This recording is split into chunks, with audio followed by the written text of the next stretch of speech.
Y quiero hablarte de elogios, de promociones y lealtades.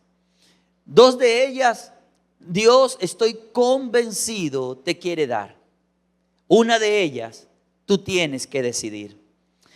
Estoy convencido que al final de este año, Dios quiere decirte, bien, lo hiciste bien. Que Él te pueda elogiar públicamente. Elogiar literalmente significa bendecir. La palabra bendecir, que es hablar bien, significa hablar elogios. Y cuando pienso en el elogio que Dios te puede dar, es que Él hable bien de ti, porque tu vida refleja lo que Él anhela.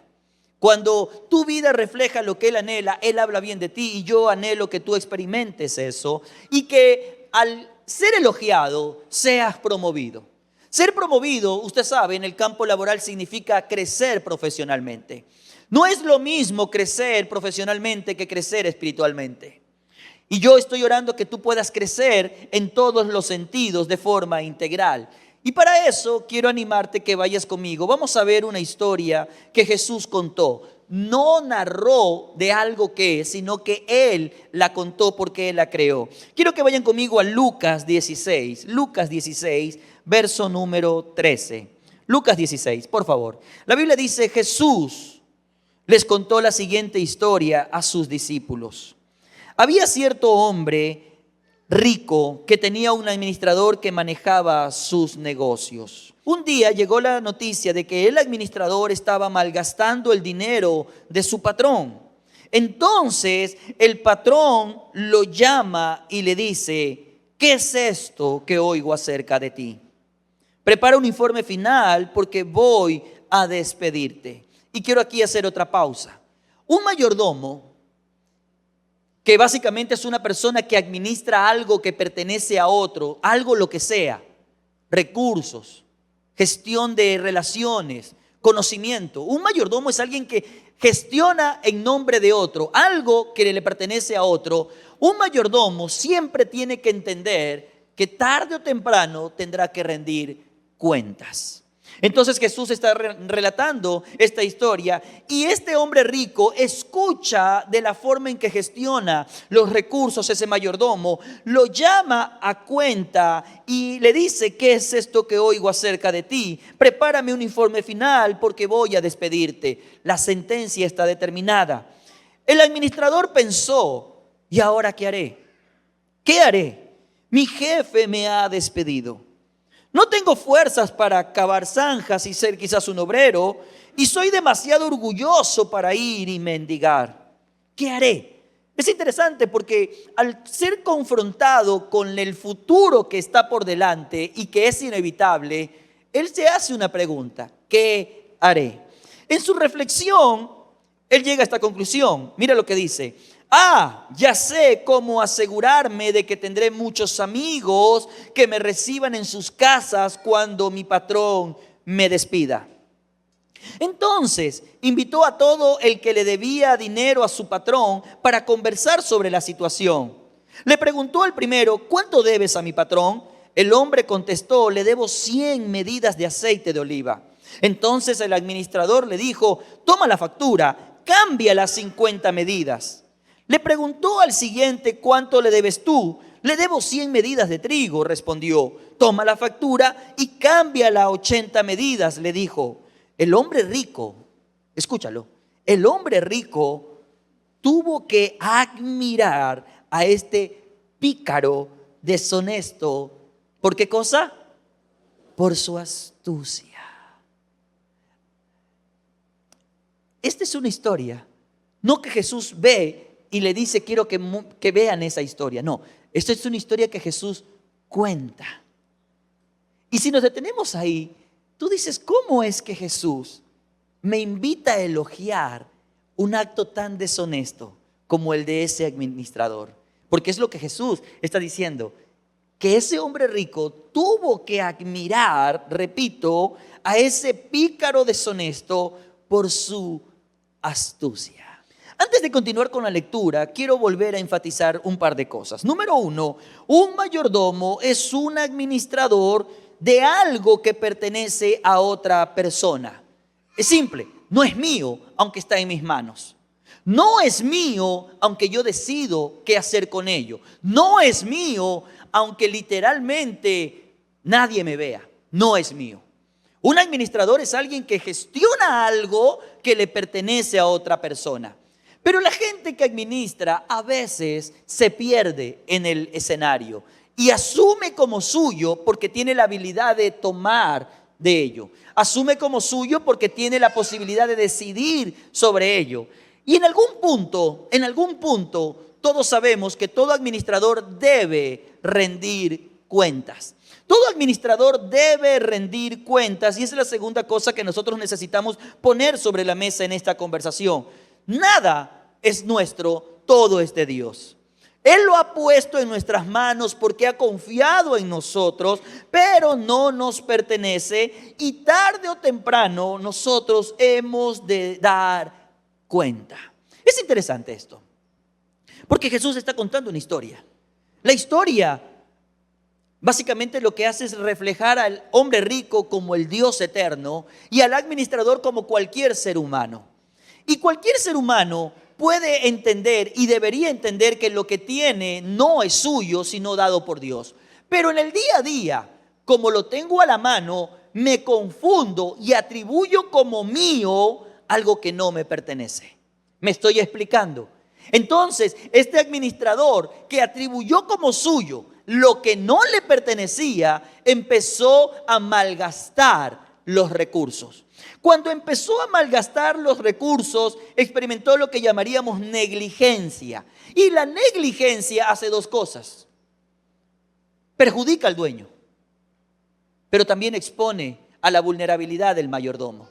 Porque en términos honestos, cualquier administrador que es llamado a dar cuentas y se le nota negligencia en su función, queda vulnerable y es despedido. Y si se nota que malversó los fondos, digamos así, los recursos, no solamente queda despedido, sino que está expuesto a una demanda legal. ¿Está conmigo? ¿Está conmigo? Entonces, la mayoría de nosotros vive su vida olvidando que es un mayordomo y no un dueño. Dígale a su vecino, mayordomo, no dueño. Dígale, mayordomo y no dueño. Tu vida no es tuya, es del Señor. Tu tiempo no es tuyo, Dios te lo concedió. Tus habilidades no son tuyas, Dios te las confió. Tus recursos no son tuyos, Dios los depositó en tus manos. Todo lo que tenemos es porque Él lo ha puesto en nuestras manos. El problema es que yo vivo pensando que soy dueño de algo porque yo tengo la capacidad de decidir sobre eso. Pero en algún momento, todo creyente debe saber que va a ser llamado a una conversación de rendición de cuentas. Eso la Biblia lo expresa muy claramente.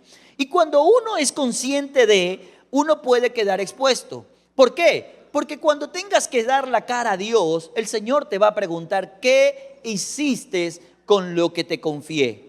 ¿Qué hiciste con el tiempo que te di, con las habilidades que te entregué, con los recursos que te bendije? ¿Qué hiciste con lo que puse en tu mano y decidiste por ti perjudicándome a mí? Porque ese es el punto. Cuando un mayordomo deja de entender que es mayordomo y empieza a vivir como dueño, la negligencia de su vida perjudica el reino. Perjudica el reino. Porque cuando Dios te creó, lo hizo con propósito. Pero cuando tú no alineas tu brújula y tu reloj y tú no vives en el propósito, aunque tú no lo sepas, déjame decirte, es una realidad, tú perjudicas el reino. Cuando un hombre cristiano, que es cristiano, deja de vivir en la palabra del Señor y su hogar se desordena, el reino es perjudicado. El reino es lastimado.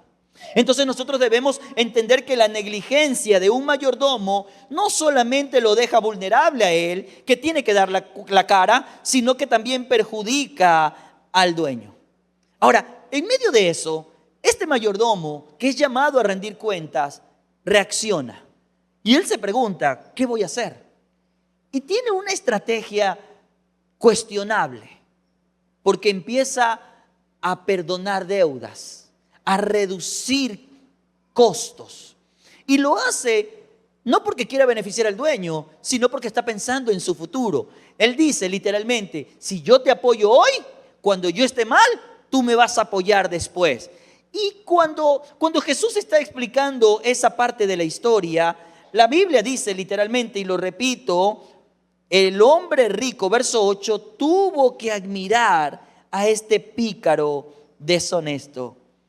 Que Dios tenga que admirar algo, que Dios tenga que elogiar algo, a mí sí me impresiona. Y no te voy a negar, llegué en este momento, cuando lo leí por primera vez, ya hace muchos años, yo dije, Dios, ayúdame a entender, porque no creo que tú estés celebrando la deshonestidad de este hombre. Porque al final no era su decisión perdonar o no la deuda, eso le pertenece al dueño. Pero dije, Dios, ayúdame a entender, porque honestamente me puedo confundir y no quiero confundirme. Pero Jesús no está elogiando el accionar deshonesto. Dígale a su vecino, no es lo deshonesto que elogia el Señor. Dígale, así que no te me alegres, porque por ahí no va. Lo que Jesús elogia es la astucia que tiene este hombre para pensar en el futuro. La mayoría de nosotros no logra entender el valor de pensar en el futuro. Entonces no planifica una vida pensando en el futuro, sino que vive el día a día. Esa es la realidad. Pero este hombre sabe que su futuro está ahí. Es innegable. Tiene que dar la cara. Y sabe que su futuro ya ha sido sentenciado. Su negligencia lo ha llevado a un punto de despido. Entonces ahora él se dice, ¿qué voy a hacer? Y en su visión de futuro, él empieza a gestionar para asegurar las cosas que vienen por delante. Viene una tormenta, me voy a preparar y voy a ayudar. Y esa acción, ese elogio del futuro, es lo que Jesús resalta. Este hombre tuvo la capacidad de ver hacia adelante y actuar de forma consecuente, porque Jesús, lo segundo que elogia, es la habilidad de utilizar lo que dispone. ¿Qué dispongo? Relaciones. ¿Qué dispongo? Contactos. ¿Qué dispongo? Lo que tengo a la mano, la capacidad de tomar decisiones en nombre del dueño. Y Jesús elogia que su visión de futuro se alinea con sus acciones. Ahora bien, yo sé que muchos empresarios son grandes visionarios. Soy un fanático de hombres que lograron ver cosas mucho más allá de su propia generación. En los últimos años, les confieso, la historia de Walt Disney y todo lo que ha sido parte de ese impacto global, ha sido motivo de mi lectura, de mi estudio, me atrapa. Y un hombre visionario como él es impresionante. Pero quiero decirles algo. Aún el más visionario de los empresarios queda corto de vista cuando entendemos que Dios nos invita a tener una visión eterna de las cosas. Una visión eterna de las cosas es ver más allá de lo terrenal. Una visión eterna de las cosas es entender que Dios tarde o temprano nos va a llamar a rendir cuenta de lo que ha puesto en nuestras manos. Pero muchos de nosotros no somos conscientes de esa visión eterna y más bien vivimos la vida diariamente malgastando fuerzas, tiempo, talento, recursos. Y no estamos alineados. No somos conscientes de que vamos a tener que dar la cuenta al Señor. No somos conscientes de que un día Él nos llamará a rendir cuentas. Entonces yo vivo mi vida haciendo las cosas que creo tengo que hacer porque tengo la capacidad de decidir, porque tengo a la mano el decidir. ¿Qué hago con mi cuerpo? Mi cuerpo es mío, yo decido sobre ello. Y eso no tiene que ver simplemente con el movimiento progresista con el que muchos están batallando hoy en día. Eso tiene que ver con la misma negligencia de la iglesia, del creyente que vive su vida a su manera y no en el propósito de Dios. Diga conmigo, ay, ay, ay. Mira lo que dice después Jesús. Y la verdad es que los hijos de este mundo son más astutos que los hijos de la luz al lidiar con el mundo que los rodea. Jesús está diciendo, oigan, allá afuera hay mucha gente que no tiene a Dios, pero esa gente que no tiene a Dios es más valiente es más audaz, es más determinada de lo que los hijos de la luz deberían ser. Ellos entienden que si tienen una visión de vida, su vida tiene que estar enfocada en esa visión. Ellos entienden de que lograr un sueño significa levantarse muy temprano, acostarse muy tarde, abstenerse muchas veces, sacrificar, disciplinarse. Ellos entienden cosas que los hijos de la luz deberían entender, pero no están entendiendo y no están viviendo. Jesús es el que está diciendo: hay muchos allá afuera que viven con la determinación que deberían vivir los cristianos. Son esforzados y son valientes, aunque a nosotros se nos dijo: esfuérzate y sé valiente. Ellos son más esforzados y valientes, dice Jesús, porque ellos tienen una visión, ellos están enfocados, ellos han puesto sus ojos en la visión y no se han desviado ni a derecha ni a izquierda, aunque a nosotros se nos dijo: puesto los ojos en Jesús, quien es el autor y el consumador de nuestra fe. Esa gente es más sagaz, es más audaz, es más valiente y lo contrasta con nosotros. Y déjame decirte, eso debería ser motivo de vergüenza. ¿Por qué? Porque muchas veces los cristianos somos los más mediocres al hacer las cosas. Muchas veces los cristianos somos los más negligentes en la construcción de retos y de visiones. Empezamos mucho y terminamos poco. De eso se nos habló la semana anterior. Entonces, una de las cosas que Jesús está haciendo es un contraste que no voy a negar, es doloroso. Y ese contraste doloroso Jesús lo señala. Miren, ese hombre, cuando fue confrontado, decidió hacer algo. Y lo que decidió hacer lo puso enseguida en acción. Y eso es lo que nosotros debemos entender. Ese mayordomo quiso poner a cuentas a cuántos más pudo con su jefe. ¿Cuánto le debes? Ok, ven, negociemos. Para que mi jefe, porque yo estoy hablando en nombre de mi jefe, no tenga que reclamarte. ¿Cuánto le debes? Ok, para que mi jefe no te tenga que reclamar nada, sino que estés a cuentas con él. Eso fue lo que Jesús estaba elogiando, que fue confrontado, y al ser confrontado tuvo una visión de futuro, se dio cuenta de lo que viene por delante, se preparó para poder vivir ese momento de la mejor manera. ¿Qué significa en relación a nosotros eso? Mira, cuando tú despiertas, y yo oro que despiertes a lo que Dios te está pidiendo que vivas en tu vida, cuando tú despiertas, tú vas a dedicar tu vida a ganar a tantos como puedas, con todo lo que tienes en el tiempo que dispones. Dejarás de perder tu tiempo. Y lo que tienes se empezará a alinear. Porque, ojo con esto, el tiempo nos juega en contra. Hemos perdido muchas veces en el caminar de nuestra vida tiempo y recursos. Ya no tengo los 20 de antes, pastor. No, yo lo sé. Ni siquiera los 30 de antes. Lo sé. Ni los 40 de antes. Lo sé. Ni los 50 de antes. Pastor, yo ya estoy acá en este punto. No pierdas tiempo. Tú dices: ¿para qué el Señor me tiene aquí todavía? Porque Él quiere usar tu vida.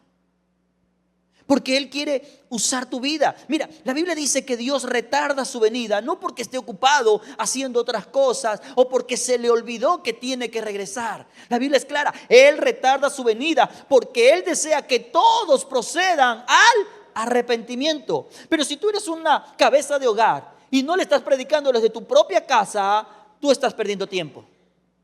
Diga conmigo: ay, ay, ay. Diga conmigo: ay, ay, ay. ¿Tú crees que Dios te puso en ese lugar donde tú trabajas solamente para que tengas el pan sobre tu mesa?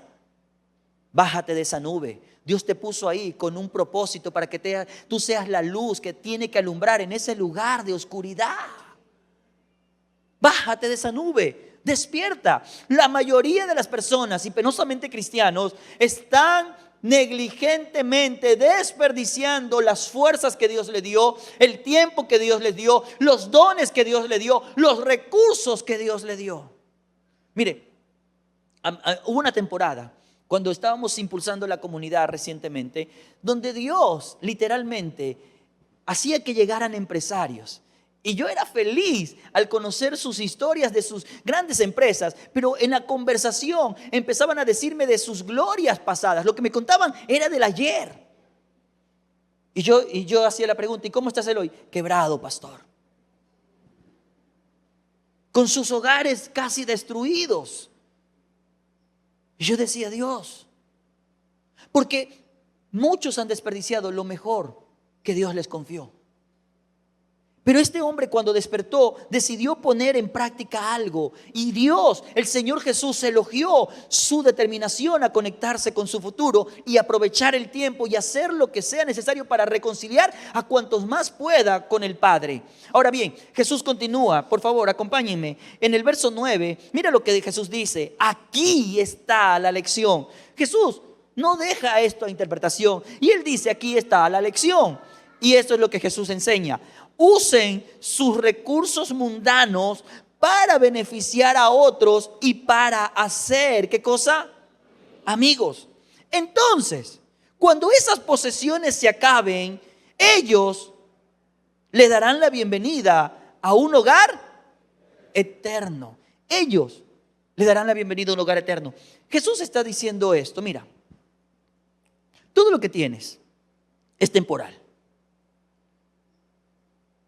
Tu juventud no será eterna. Mira a tu vecino y dile, chuzo la falla. Tus fuerzas no serán eternas. Mire, el cabello no es eterno. Mire. ¿Usted me está captando lo que estoy diciendo? Eso se terminará. Pero todo lo que Dios ha puesto en tus manos, Él espera que tú lo uses para ganar amigos. ¿Cuáles amigos? Aquellos que un día te recibirán cuando tú vayas a la presencia de Dios y el Señor te diga bienvenido a casa. Y cuando tú cruces la puerta, todos aquellos a los que tú ganaste, a los que tú edificaste, a los que tú le compartiste tu fe, a los que tú le diste tu tiempo para que ellos caminen en la fe, a los que les diste de tu conocimiento para que ellos conozcan al Señor, a los que le diste de tu propio dinero porque les pagaste a veces la comida o les regalaste la Biblia. Todos aquellos que fueron beneficiados en algún punto por lo que Dios puso en tus manos, ellos, cuando tú cruces la puerta, serán los que te digan bienvenido, bienvenido. ¿Y sabes lo que me apena? Que muchos abrirán la puerta y no tendrán, como muchos aquí, un perro que les ladre. ¿Por qué? Porque no están despertando. Tienen que despertar. Tenemos que despertar. Y entonces Jesús continúa diciendo, mira lo que dice Jesús, verso 10, si son fieles en las cosas pequeñas, serán fieles en las grandes, pero si son deshonestos en las cosas pequeñas, no actuarán con honradez en las responsabilidades grandes. Jesús está diciendo, las cosas pequeñas van a probarte. Y tú te preguntarás, ¿cómo es eso? Tú debes entender esto. Mira, tu promoción, tu ascenso a lo que Dios te quiere llevar, está directamente relacionado, proporcionalmente ligado a tu fidelidad. Es interesante que Jesús elogia la fidelidad y Jesús la evalúa de una manera, crecimiento. Jesús no le da otro parámetro a la fidelidad, sino crecimiento. Porque Él dice, si eres fiel en lo poco, entonces serás fiel en lo mucho. Él habla de la fidelidad como una constante llamada crecimiento. Jesús está diciendo, cuando tú eres promovido, literalmente todo depende, toda promoción de tu grado de fidelidad. Pero si eres hallado infiel en las cosas que hoy se te confían, ¿cómo se te pueden confiar las cosas de mayor responsabilidad? Y es más, quiero que vean lo que dice el verso número 11, porque es más profundo todavía. Entonces, si no son confiables con las riquezas mundanas, ¿quién les confiará las verdaderas riquezas? Espérate, pastor. Yo tengo una cuenta bancaria, no es grande, pero es modesta. Y yo creo que soy rico. Eso es temporal. Porque déjame decirte, el día que te mueras, ni siquiera tú eliges el traje con el que te visten. De una vez dile, oye, ponme por lo menos uno bonito, ¿ya? Porque ni siquiera tú eliges el traje con el que te visten. Todo eso es temporal. Y Jesús está diciendo, mira, yo te llamo al hecho de que tú logres discernir entre lo temporal y lo eterno. La mayoría de nosotros no logra discernir las cosas temporales de las cosas eternas. Entonces se enredan las temporales. Y eso fue lo que le pasó al mayordomo. Las cosas que se le habían confiado que no eran de él, eran temporales, pero él las malgastó porque no las supo alinear a las cosas eternas. No supo responder al corazón del dueño. No supo velar por los intereses del dueño. Y cuando la malgastó fue llamado a rendir cuentas. Y Jesús está diciendo, si tú no despiertas y no entiendes que lo que tienes es temporal, ¿cómo entonces te voy a confiar lo eterno? ¿Cómo? ¿Cómo te voy a confiar lo eterno si tú no logras discernir entre lo temporal y lo eterno? Verso 12, quiero que veas, por favor, verso 12, acompáñame.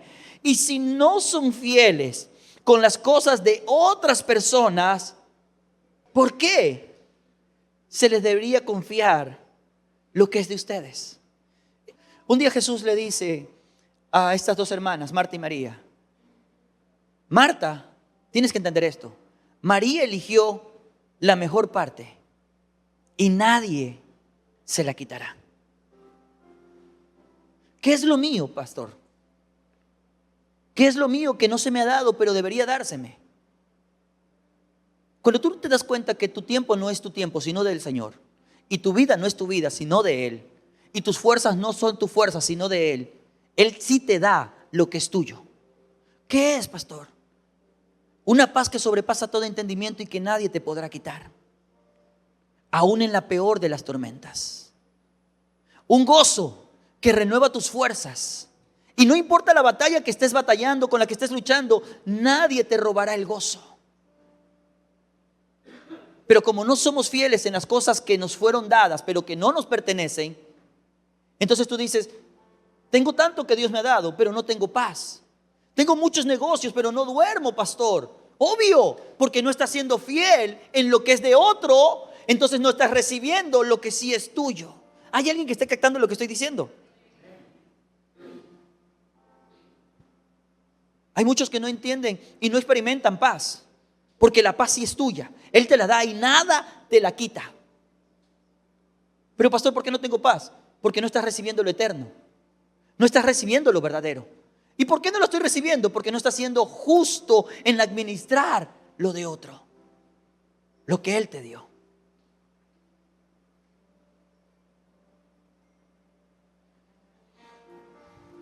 Yo estoy orando que al finalizar este año, si Dios así lo concede, tú seas una mejor versión de ti, porque hay más de Cristo en ti que de ti mismo. Hay más de Él y menos de mí. Verso número 13. Nadie puede servir a dos amos, pues odiará a uno y amará al otro. Será leal a uno y despreciará al otro. No se puede servir a Dios y estar esclavo del dinero. La lealtad no es algo que hago, es algo que soy.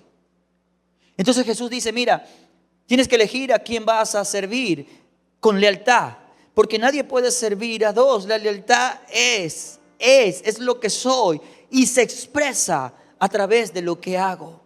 Se expresa a través de lo que hago. ¿Y cómo puedo probar mi lealtad? Mira, tú eres leal, no por circunstancias, sino por convicciones. Las posesiones que hoy tienes y dispones son una sola cosa. Son una herramienta para evaluar tu lealtad.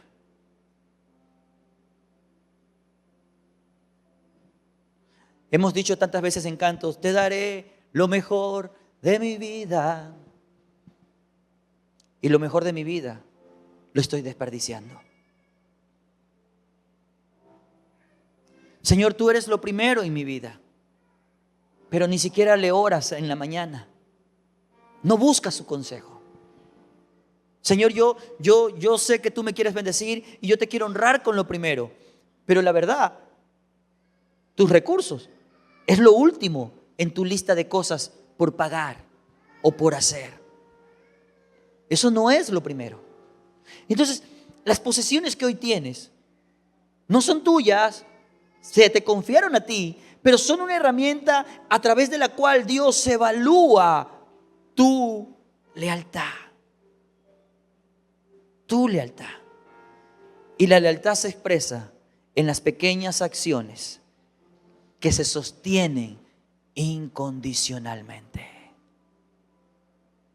Voy a pedirte que te pongas de pie un momento conmigo, por favor. Y hay 3 pensamientos con los que cierro. Número 1, vive aquí en la tierra. Vive con toda la excelencia que tienes que vivir. Con todo lo sagaz que puedes ver afuera y tú dices, yo quiero aprender. Levantarme muy temprano, acostarme muy tarde, mantenerme enfocado. Vive plenamente, excelentemente tu vida aquí en la tierra. Pero mantente mirando lo eterno. No te confundas entre lo temporal y lo eterno. Número 2, valora, como nunca antes lo has hecho, la fidelidad, porque eso es importante para Dios. La fidelidad Dios la asocia, la relaciona con una cosa: crecimiento. No hay otra forma. Por esa razón es que la Biblia dice que los hijos del Señor son como la luz de la aurora que va en crecimiento hasta que el día es perfecto. Por eso es que Pablo dice que haya más de Él y menos de mí, para que yo pueda crecer hasta la estatura del varón perfecto que es Cristo. Por esa razón es que Dios le dijo a Adán y le ha dicho esto a la iglesia: quiero que vayas por todo el mundo y gobiernen en la tierra, que compartan el evangelio, que el evangelio sea predicado a todas las naciones. Crecimiento es la única cosa que se usa como sinónimo de fidelidad. Puedo hablar de eso, pero no me da el tiempo. Y lo tercero y último que te quiero decir es esto: sé leal a Dios. No solo en las cosas pequeñas, sino desde las cosas pequeñas. Así, cuando estés en las grandes, nada es mío, todo es del Señor. Nada es mío, todo es de Él. Levante sus manos. Padre,